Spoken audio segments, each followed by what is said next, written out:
Welcome dear students. हम learn कर रहे हैं क्लास 10th की साइंस का chapter number 5 periodic classifications of elements. और आज हम लर्न करने वाले हैं Mendeleev periodic table.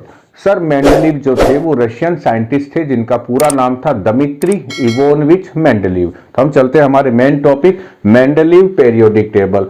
Sir Mendeleev ने क्या काम किया कि जितने भी एलिमेंट्स उस समय मालूम थे, कितने मालूम थे उनके समय, 63 एलिमेंट्स मालूम थे।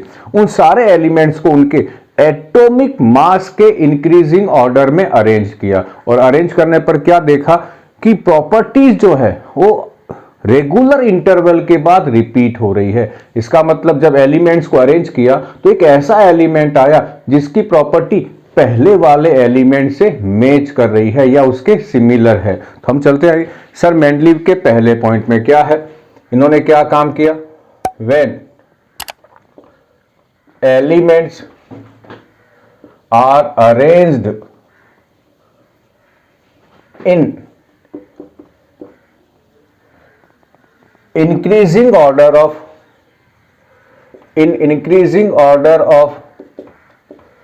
their atomic mass क्या हुआ? the element with similar properties occur at regular interval. क्या काम की चीज है? जब एलिमेंट्स को अरेंज किया, मान लो मैं एक एग्जांपल ले रहा हूं कि A B C D E F G H I, ये क्या है? सारे एलिमेंट्स है। मैं इनको इनके एटॉमिक मास के इंक्रीजिंग ऑर्डर में अरेंज कर रहा हूं। आई के बाद एक ऐसा एलिमेंट आया जिसकी प्रॉपर्टी ए से मैच करती थी, उसके बाद के की प्रॉपर्टी बी से मैच कर रही है, एल की प्रॉपर्टी सी से मैच कर रही है। अब हुआ क्या कि कुछ इंटरवल के बाद ऐसे एलिमेंट्स आ रहे थे जिनकी प्रॉपर्टी पहले वाले एलिमेंट्स के सिमिलर थी। और यहां पर सर मेंडलीव ने अपना दिमाग लगाया और क्या कहा कि जरूर इन एलिमेंट्स के एटॉमिक मास और इनकी प्रॉपर्टीज में कोई ना कोई रिलेशंस है। और उसी के बेसिस पर उन्होंने अपना एक लॉ दे दिया, नाम है उसका पीरियोडिक लॉ। तो हम समझते हैं अब अगला पीरियोडिक लॉ क्या है। सेकंड पॉइंट है इनका ये पीरियोडिक लॉ क्या है, आराम से समझना। ये लॉ क्या कहता है कि जो एलिमेंट्स है उनकी जो प्रॉपर्टीज है वो पीरियोडिक है, यानी किसके? उनके एटॉमिक मास के। तो फर्स्ट मैं क्या लिखूंगा? ये लॉ लिखूंगा और इस लॉ में एक टर्म आएगा पीरियोडिक, वो हम लोग समझेंगे इसके बाद। क्या है ये? प्रॉपर्टीज ऑफ लॉ है ये, properties of elements are periodic function of their atomic mass. ये उनका लॉ है। और इस लॉ में क्या चीज काम की आई है? दो वर्ड ऐसे हैं। फर्स्ट हमारे पास है पीरियोडिक और सेकंड है फंक्शन। और फंक्शंस का मतलब है डिपेंड्स करना। और किस पे डिपेंड कर रही है? एटॉमिक मास पर। कौन डिपेंड कर रही है? प्रॉपर्टीज। किन की? एलिमेंट्स की। लेकिन इस वर्ड का मीनिंग क्या है वो हम समझते हैं।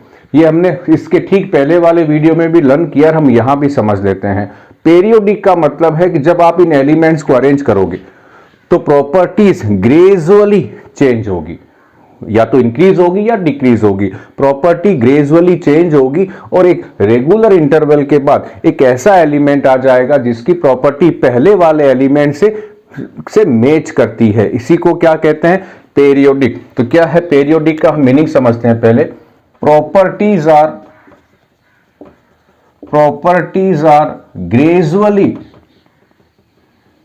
gradually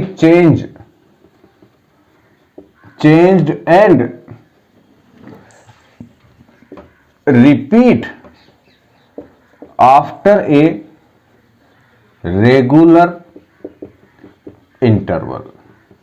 इसी को हम क्या कहते हैं, पेरियोडिसिटी कहते हैं। ए से बी आए, कोई प्रॉपर्टी ऐसी थी जो इंक्रीज हुई या डिक्रीज हुई, बी से सी आए, प्रॉपर्टी चेंज हुई, सी से डी, इस तरह से आप जाओगे तो प्रॉपर्टी चेंज होगी, और आई के बाद जो ही आप कहां पर आ जाओगे, जे में आ जाओगे, तो जे और ए की प्रॉपर्टी सेम हो जाएगी। तो ये क्या कह रहा है, लो प्रॉपर्टीज ऑफ एलिमेंट्स रिपीट क्यों हो रही है, आफ्टर सर्टेन इंटरवल्स के बाद रिपीट क्यों हो रही है, क्योंकि वो डिपेंड करती है उनके एटॉमिक मास के ऊपर। अब क्या पूछा गया, कैसे डिपेंड करती है, क्या रिलेशंस है एटॉमिक मास और प्रॉपर्टीज में। इसका आंसर सर मेंडलीव के पास नहीं था, और ये सबसे बड़ा ड्रॉबैक था इस थ्योरी का। और जो अगली थ्योरी आएगी सर हेनरी मोजले की, उसमें ये ड्रॉबैक नहीं है। तो यहां हमें रीजन नहीं मालूम है कि क्या रिलेशंस है, तो हमें ये मालूम है कि कोई ना कोई रिलेशंस जरूर है। अब चलते हैं हम इसके थर्ड पॉइंट में।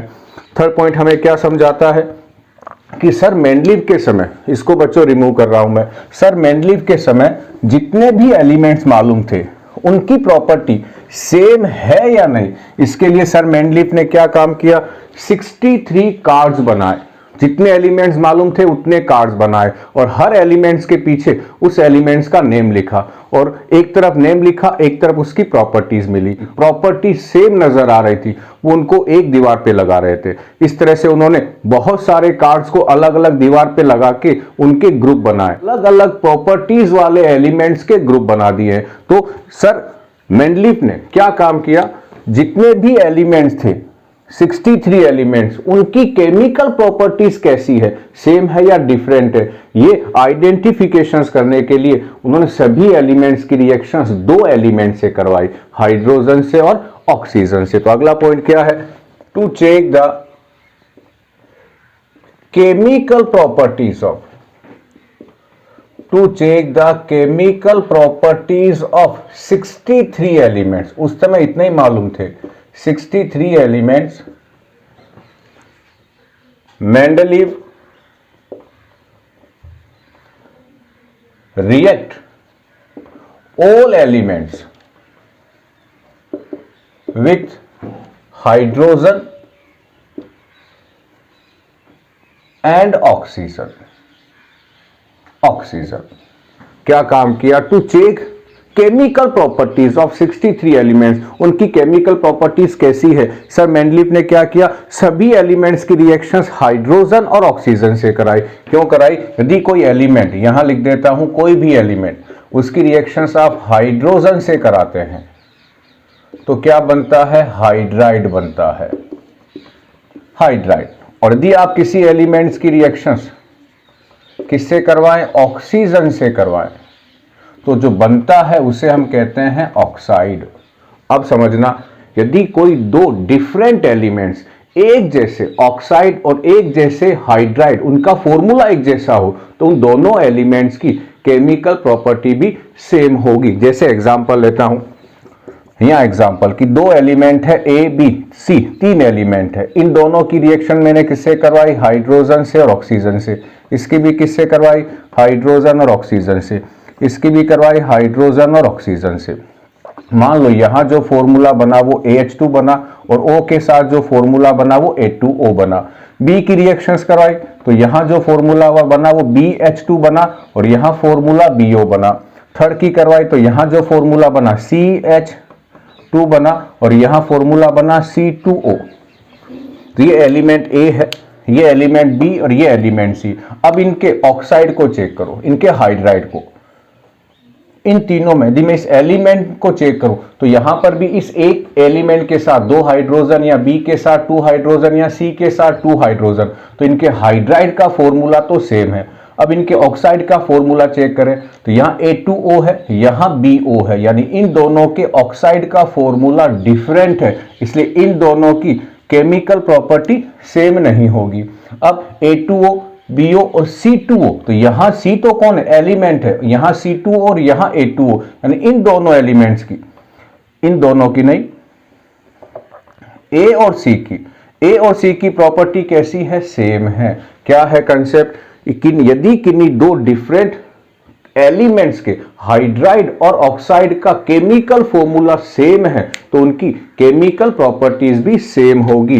क्या लिखूं यहां पर, if two different elements form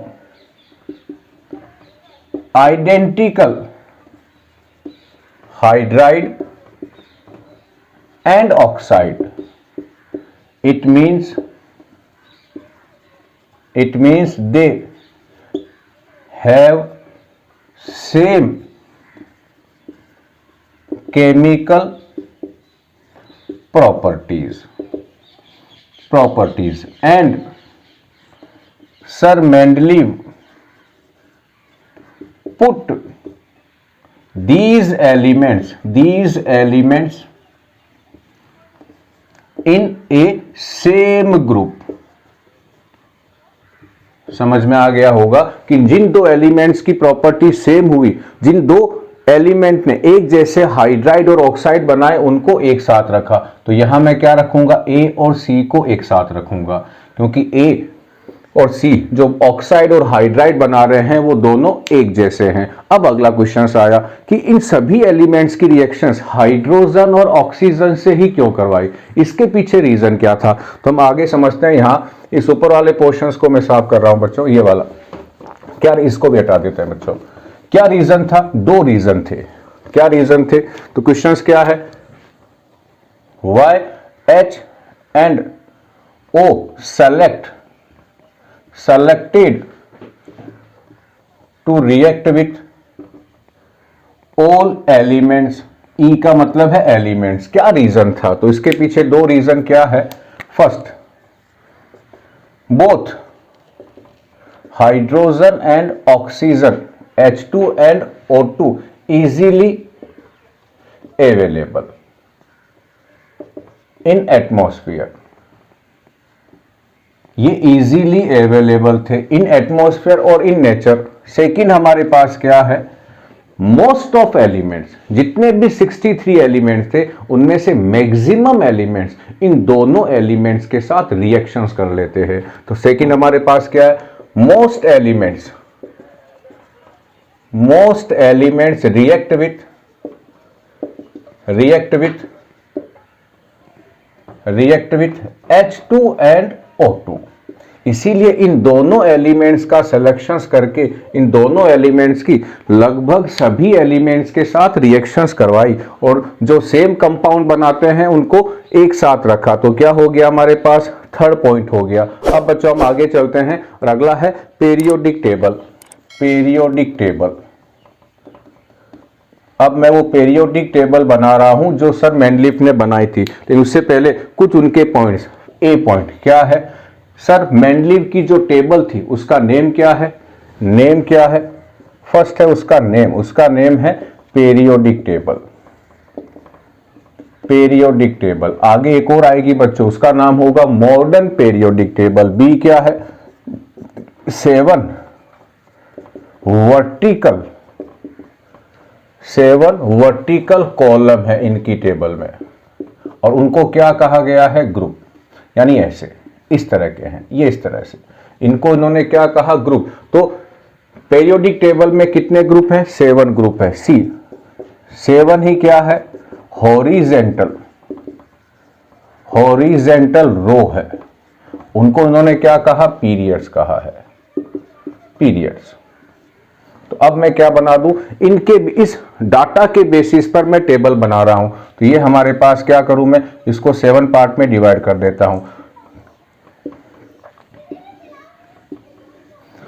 और रोमन नंबर्स में उन्होंने ग्रुप को असाइन किया, यानी जो 7 वर्टिकल कॉलम थे वो कहां से कहां तक थे, 7 नहीं थे, 8 थे। 8 वर्टिकल कॉलम है, उनको नंबर्स कहां से कहां दिया, 1 to लेकर 8 तक रोमन नंबर्स में नंबर दिया बच्चों उनका। तो वह फर्स्ट, यहां लिख देता हूं, फर्स्ट, सेकंड, यहां नहीं, first, second, third, fourth, fifth, sixth, ये 7th और ये हो गया 8 नंबर। अब चलते हैं बच्चों आगे। तो ये हमारे पास क्या हो गए, 8 ग्रुप हो गए, ये वर्टिकल कॉलम हो गए हमारे पास। अब उन्होंने क्या काम किया कि जो हर एक ग्रुप है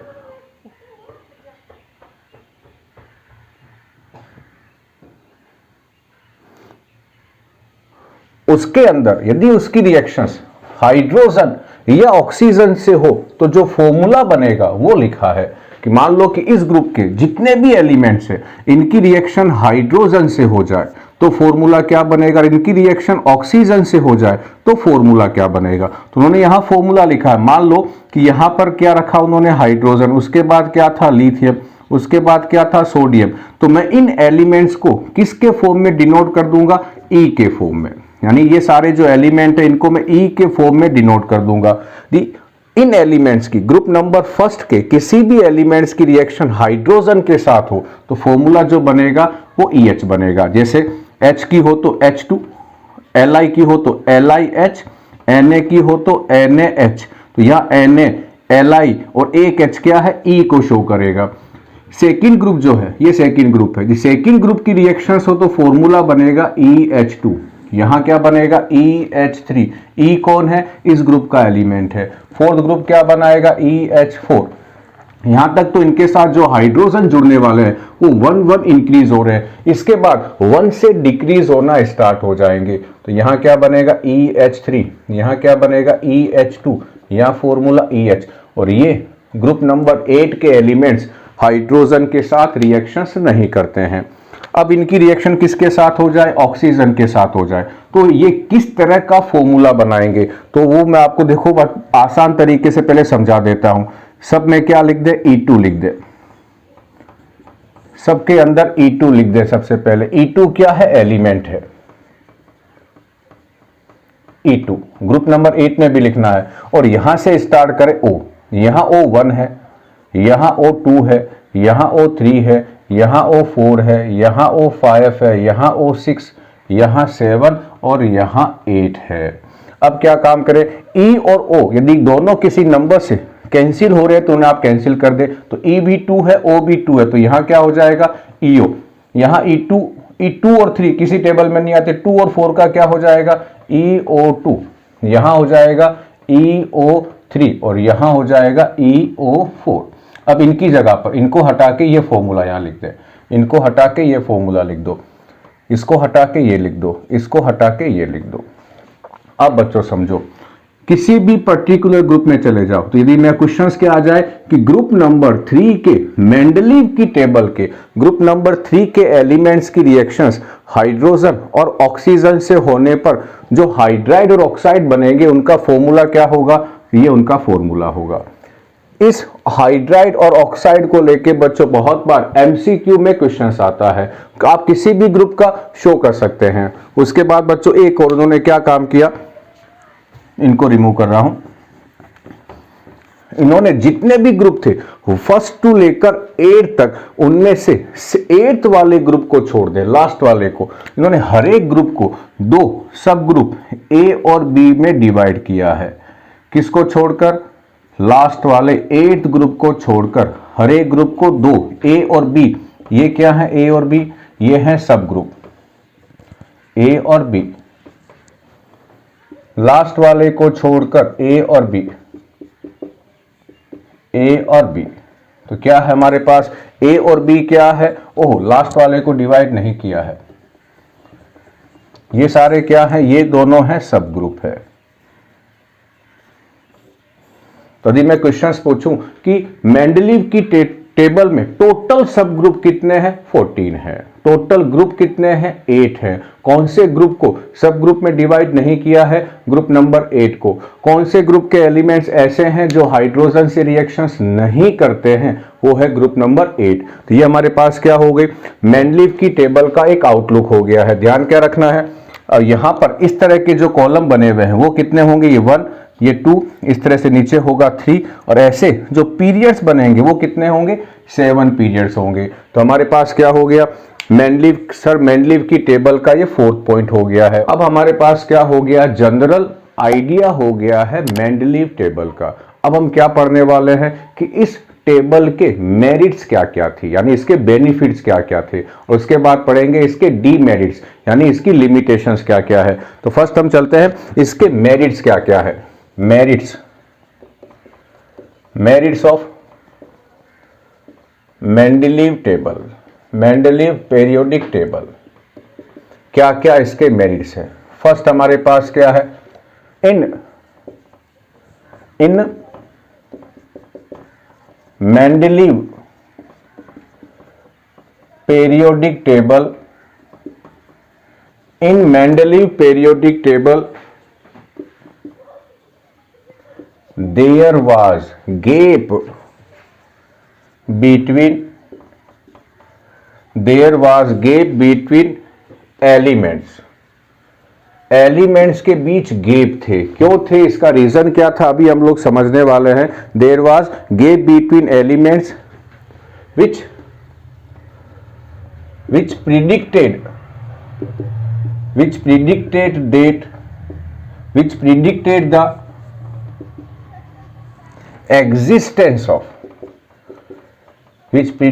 the existence of some elements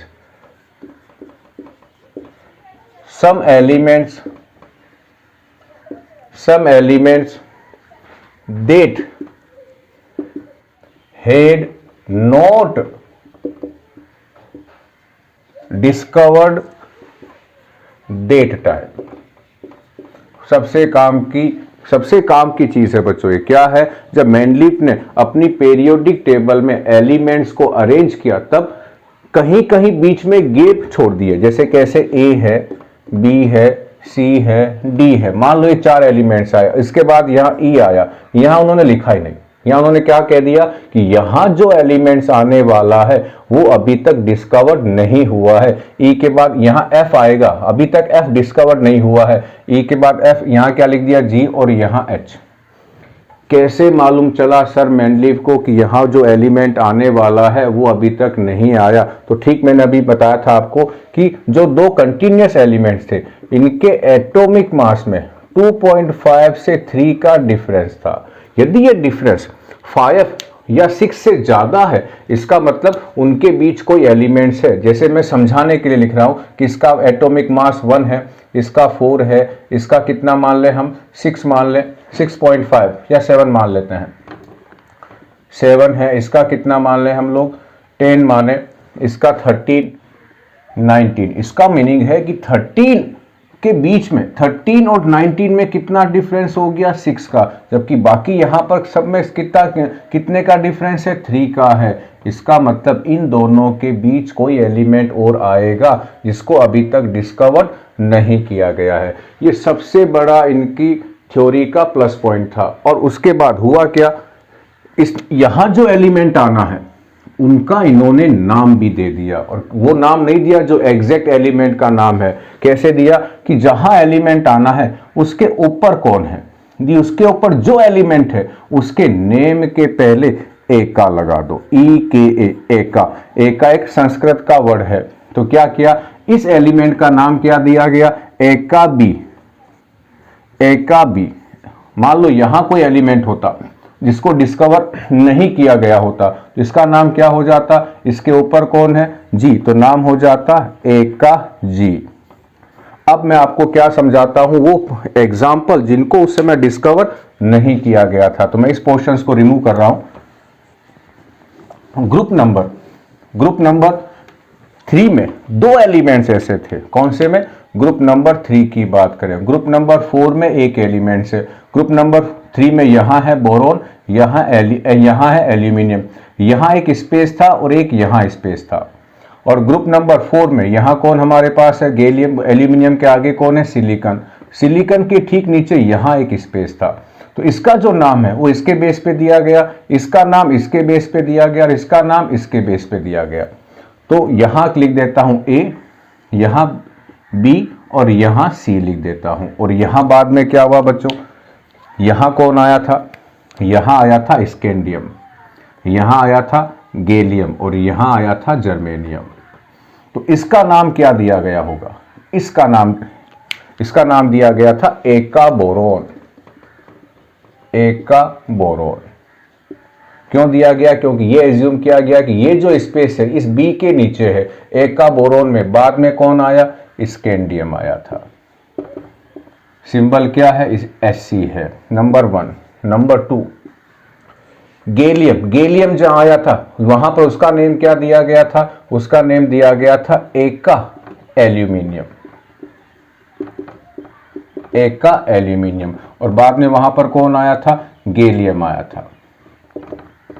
और थर्ड नंबर हमारे पास कौन है, यहां सिलिकॉन है। सिलिकॉन के नीचे क्या था, एक वैकेंट स्पेस था, तो जो इसका नाम क्या दिया गया, एका सिलिकॉन। और यहां पर जो एलिमेंट आया बाद में वो कौन आया था, जीई। जीई का मतलब जर्मेनियम। जर्मेनियम। ये हमारे पास क्या थी, ये सबसे बड़ा अचीवमेंट था मेंडलीफ की टेबल का। और इससे हुआ क्या, इससे ये हुआ कि बहुत सारे साइंटिस्ट उन एलिमेंट्स को डिस्कवर करने में लग गए जो अभी तक मालूम नहीं थे। यानी इनका जो ये पॉइंट है, ये बाकी साइंटिस्ट के लिए क्या काम कर रहा है, बूस्टअप का काम कर रहा है, जो एलिमेंट्स नहीं मालूम है उनको डिस्कवर करने के लिए। ये तो हुई बच्चों इनकी फर्स्ट मेरिट्स। अब आ जाते हैं इनकी सेकेंड मेरिट्स। क्या थी, वो एलिमेंट्स जो अभी तक डिस्कवर्ड हुए ही नहीं, उन्होंने उनकी प्रॉपर्टी के बारे में प्रिडिक्शंस दे दी। क्यों दे दी, क्योंकि उन्हें मालूम था कि उनकी पोजीशन वहीं आएगी जहां वो बता रहे हैं। Mendeleev periodic table, Mendeleev periodic table could predicted the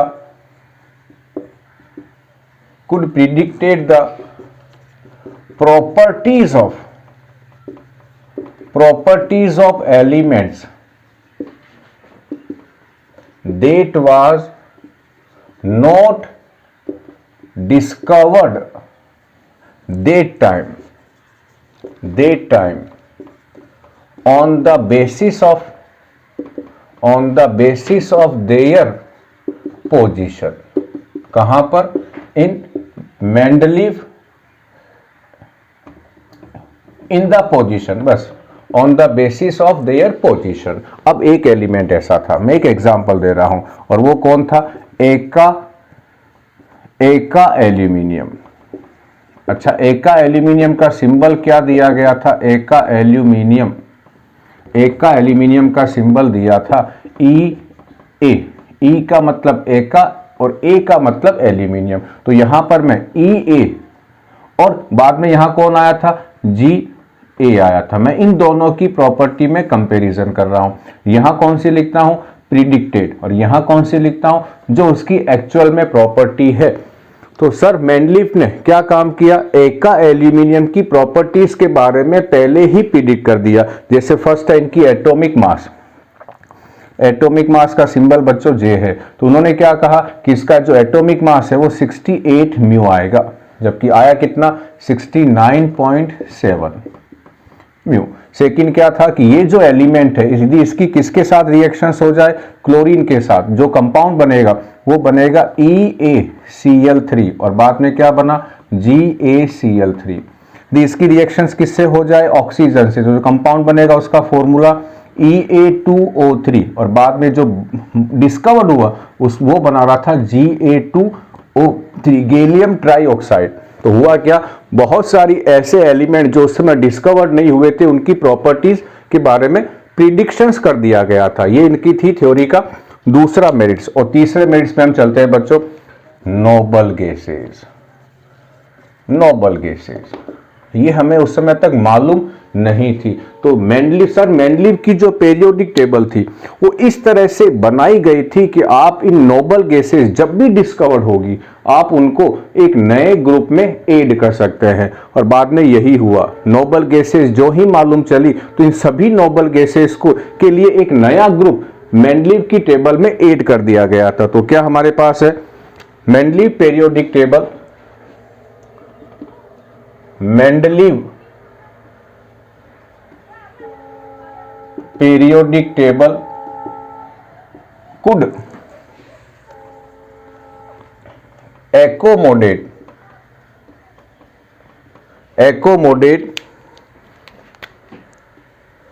noble gases when they discovered।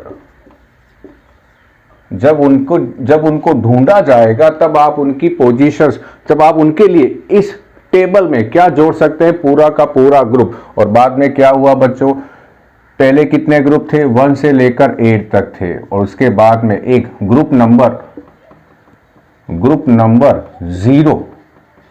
0 उसको नाम दिया गया था और एक ग्रुप और ऐड कर दिया गया था और इस ग्रुप में कौन थे, इनर्ट गैसेस थे और ये सबसे एंड में आया था। ये ग्रुप नंबर 8 के बाद में जोड़ा गया था और इसको क्या असाइन किया गया था, group number 0। Mendeleev periodic table की टोटल 3 लिमिटेशंस है। फर्स्ट लिमिटेशंस क्या है इनकी, first limitations position of isotope could not be explained।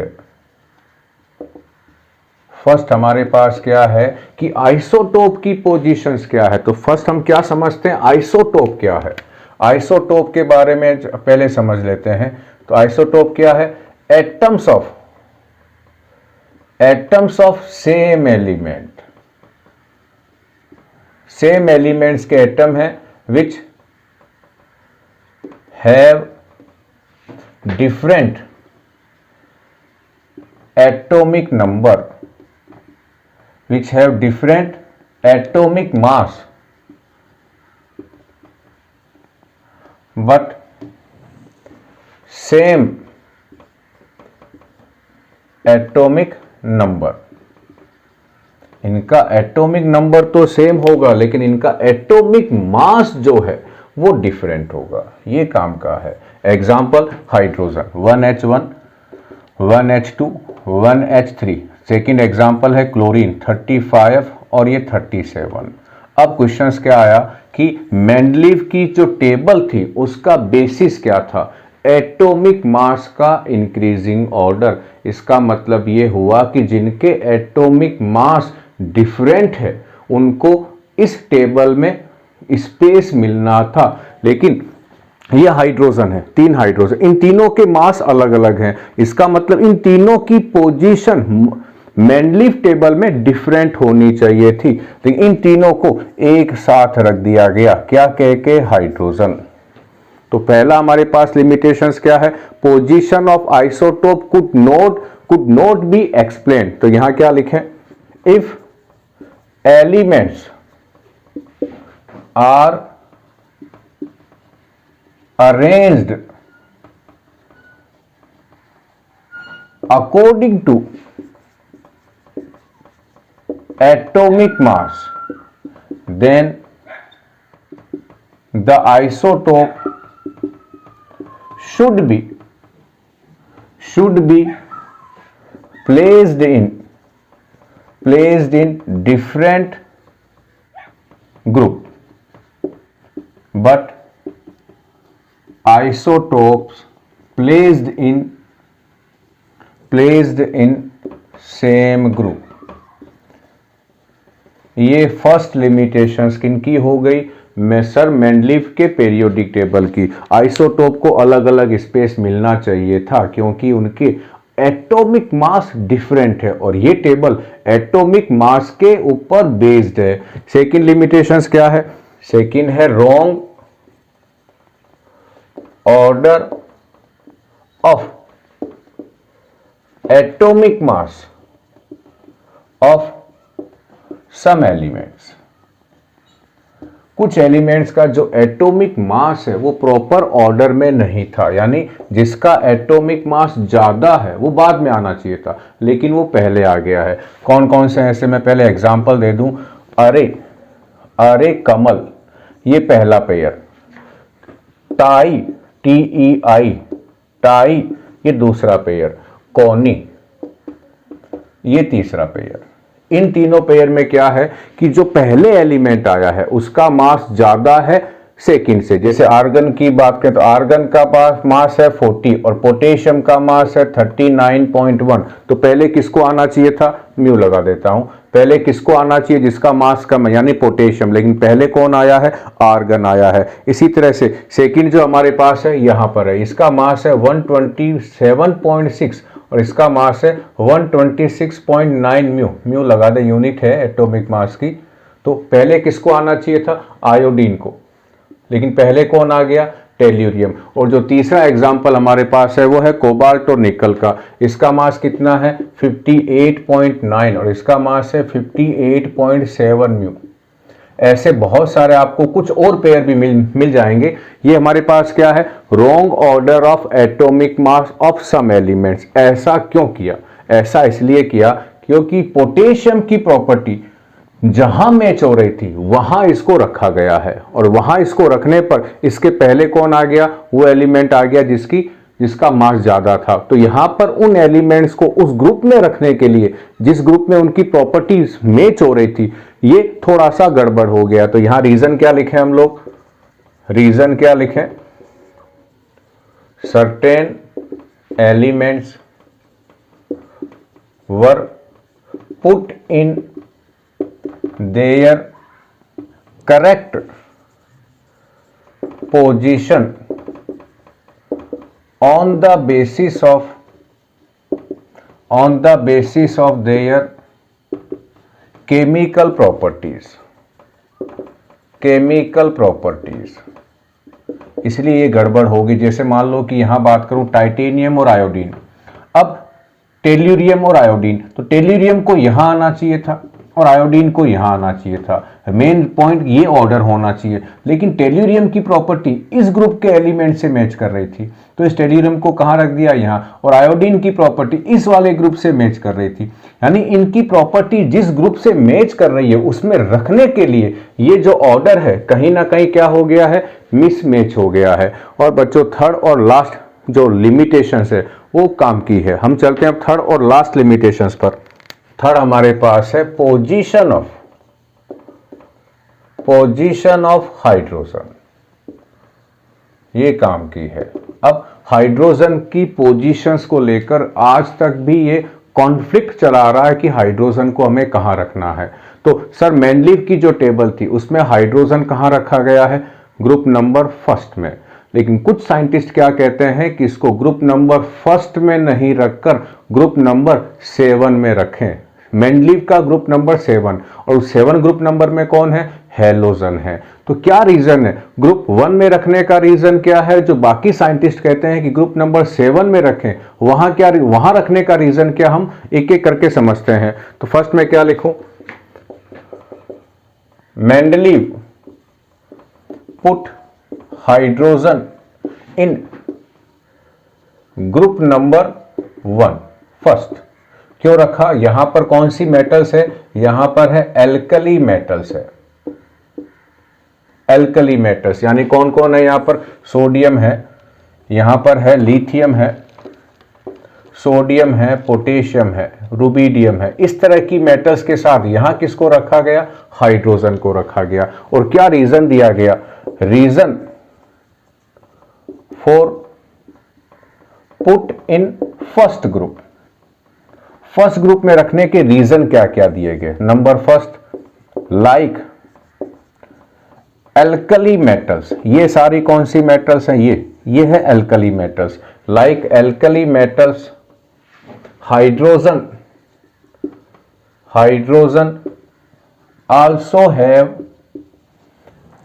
1 valence electron. Valence electron, जैसे एग्जांपल लेते हैं सोडियम की बात करें, एटॉमिक नंबर 11 है। यदि मैं इसका इलेक्ट्रॉनिक कॉन्फ़िगरेशन लिखूं तो 281 है, और हाइड्रोजन का भी क्या है? 1 है। तो ये क्या है? दोनों में वैलेंस इलेक्ट्रॉन सेम है, इसलिए इनको कहां रखा गया? हाइड्रोजन को कहां रखा गया? एल्कली मेटल्स के साथ। दूसरा रीजन क्या है? Like alkali metals, hydrogen also form same type of formula when react with oxygen, sulfur and halogen। ये काम का पॉइंट है बच्चों। क्या कहता है कि जिस तरह से एल्कली मेटल्स की रिएक्शंस इन तीनों से करवा दो, ऑक्सीजन से करवा दो, सल्फर से करवा दो या हेलोजन। हेलोजन का मतलब कौन है? फ्लोरीन, क्लोरीन, ब्रोमीन, आयोडीन, इन्हें कहते हैं हेलोजन। इन सबको मिलाकर जिस तरह से एल्कली मेटल्स की इन तीनों के साथ रिएक्शंस होती है, बिल्कुल उसी तरह से रिएक्शंस करके कौन उस बिल्कुल उसी तरह से रिएक्शंस करता है हाइड्रोजन और वैसे ही फॉर्मूले बनाता है। यानी एल्कली मेटल्स कि इनके साथ रिएक्शंस होने पर जो फॉर्मूले बनते हैं वैसे ही फॉर्मूले कौन बनाता है, हाइड्रोजन बनाता है। तो इस ऊपर के पोर्शंस को बच्चों मैं रिमूव कर रहा हूं। जैसे मैं यहां क्या लिखूं, यहां लिखता हूं सल्फर, ऑक्सीजन और क्लोरीन, इसकी रिएक्शंस करा रहा हूं हाइड्रोजन के साथ, और फिर इनकी रिएक्शंस कराऊंगा सोडियम और पोटेशियम के साथ। तो इन तीनों के फॉर्मूले कैसे होंगे, एक जैसे होंगे। रिएक्शन करने का तरीका एक जैसा नहीं, लेकिन फॉर्मूले सारे कैसे बनेंगे, एक जैसे। तो यहां क्या बना H2S, यहां क्या बना H2O, यहां क्या बना HCl। इस H की रिएक्शन S के साथ होने पर, ये फॉर्मूला O के साथ होने पर, ये Cl के साथ होने पर, ये तो Na क्या बनाता है Na2S, K क्या बनाता है K2S, यहां क्या बनेगा Na2O, ये क्या बनाएगा K2O, यहां होने पर NaCl और यहां होने पर KCl। तो हाइड्रोजन को एल्कली मेटल के साथ रखने का मेन दूसरा रीजन क्या है कि एल्कली मेटल जिस तरह से फॉर्मूले बनाते हैं वैसे ही फॉर्मूले कौन बनाता है, हाइड्रोजन बनाता है। तो ये तो हो गया ग्रुप नंबर फर्स्ट में रखने का रीजन। अब ग्रुप नंबर 7 में रखने के क्या क्या रीजन दे रहे हैं साइंटिस्ट, वो हम लर्न कर लेते हैं। But in many cases hydrogen resemble with halogen यानी ग्रुप नंबर कौन सा, ग्रुप नंबर 7 एलिमेंट्स के साथ। यानी इन हाइड्रोजन की बहुत सारी ऐसी प्रॉपर्टी है जो किससे मैच करती है, हेलोजन के साथ, जो कौन से ग्रुप नंबर में है, ग्रुप नंबर 7 में है। और हेलोजन कौन होते हैं, फ्लोरीन, क्लोरीन, ब्रोमीन और आयोडीन, इनको कहा जाता है हेलोजन। क्या क्या पॉइंट है इनको, हाइड्रोजन को ग्रुप नंबर 7 में रखने के लिए। First, like halogen, hydrogen is a non metal. Hydrogen भी क्या है, नॉन मेटल है, और ये हेलोजन भी क्या है, नॉन मेटल है। दूसरा reason, like halogen hydrogen form diatomic molecule बनाता है। जैसे Cl क्या बनाता है, Cl2, क्या बनाता है, F2Br, Br2I, I2। ऐसे ही हाइड्रोजन क्या बनाता है, H2। तीसरा रीजन क्या है, like halogen hydrogen form ionic compounds when react with metal के साथ इनकी रिएक्शंस हो जाए हाइड्रोजन की, तो ये भी कैसे कंपाउंड बनाएगा, आयोनिक बनाएगा। जैसे एग्जांपल NaCl कैसा है, Cl की Na के साथ रिएक्शंस हुई, आयोनिक कंपाउंड बना। ऐसे ही NaH भी कैसा है, आयोनिक कंपाउंड है। तो दोनों क्या बनाते हैं, सेम टाइप के कंपाउंड्स, यानी दोनों के दोनों आयोनिक बनाते हैं। फोर्थ रीजन क्या है बच्चों, जगह है नहीं, ऊपर लिख देता हूं बच्चों, इसको रिमूव कर रहा हूं 2 लाइनों को। फोर्थ क्या है प्रॉपर्टी जो इनको रिजेंबल करती है ग्रुप नंबर 7 से, both halogen and hydrogen gain 1 electron to acquire noble gas configuration. Noble gas configurations, अब इसको समझे कि जैसे हाइड्रोजन है, हाइड्रोजन के पास 1 इलेक्ट्रॉन है, इसको रिमूव कर रहा हूं बच्चों, फर्स्ट पॉइंट को, फर्स्ट और सेकंड दोनों को। यहां से हाइड्रोजन के वैलेंस सेल में कौन सा है हाइड्रोजन का, इसका एटॉमिक नंबर 1, वैलेंस सेल है 1। यदि 1 इलेक्ट्रॉन ये और ले ले हाइड्रोजन, तो इसके फर्स्ट सेल में कितने इलेक्ट्रॉन हो जाएंगे, 2। और किसके जैसा हो जाएगा ये, हीलियम के जैसा। और हीलियम क्या है, नोबल गैस है। यानी हाइड्रोजन को हीलियम के जैसा होने के लिए कितने इलेक्ट्रॉन चाहिए? 1 इलेक्ट्रॉन। इसी तरह से आप किसी भी हेलोजन को कंपेयर कर लें, फ्लोरीन का एटॉमिक नंबर है 9, कॉन्फ़िगरेशन है 2 7, एक इलेक्ट्रॉन यदि यहाँ मिल जाए, एक इलेक्ट्रॉन, तो ये कैसा हो जाएगा? 2 8, किसके जैसा हो गया? नियोन के जैसा। इसी तरह से मैं किसको चेक करूँ? क्लोरीन को, 2 8 7, एक इलेक्ट्रॉन यहाँ 8 कर दें तो ये कैसा हो जाएगा? नियोन, आर्गन के जैसा।